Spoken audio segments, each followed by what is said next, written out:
কেন তুমি কোনটি গেছিলে? এই মরে গেছো না এখানে, এখনই তো আসনো এখানে। তোমাদের কোচে দেখছেন ঘুরে যাবার, দেখো তো এপাতে যাওয়ার সময় ডিম একটা হঠাৎ করে ডিম করে ফেলো। আমি কখন বলছি তোমাকে এপাতে একটু ঘুরে যাও? আসলেই পাইছে? তো কি এমনি মিথ্যা কথা করছি আমি? কত বড় ডিম পাইছে জানো? তোমাকে আমি কখন কষি যে এপাতে একটু ঘুরে যাও তো। আচ্ছা যাও, আমি এখন থেকে এখানেই বসে থাকবো, আমার বাড়ির টাড়িতে যাবো না, দেখি কয়টা ডিম পাই। আজকে তো পাওয়া হয়ে গেছে, আজ বসে থেকে কি করবে? আজ বসে থেকে কি করবে তুমি? আজ তো পাইছে,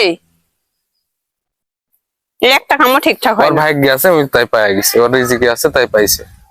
কত বেশি কথা বলো তুমি, তোমার কথা আমার ভালো লাগছে না তোমার আর। আরে আমি কেবলে আসলো একটু আগে পাড়িছে ওই যে। তোমাকে আমি কখন কষে কত যারা থাকবার? তুমি কোন দিকে গেছিলে? তুমি বাগানে গেছো না? বাগানে কি বা আছে? লিচু ভাঙতেছে, লিচু বাগানে গেছো না? কামাই করবার গেছিল। আমি এখন কেবলে আসলো, আর তুমি আসছি আমাকে ওই করছো, আমি দেখেছি আমি পারলে। ডিম এখন বাড়িতে যাবে তুমি, একটা কাম হবে না সেই কথাটা। ওর কামে গেছিল। কো হাসি তো নাই পুকুরে, একটা হাসো নাই, দেখতে তো পাচ্ছি না। তেমনি ডিম পরে ফেলো, এমনি ডিম পরে ফেলো।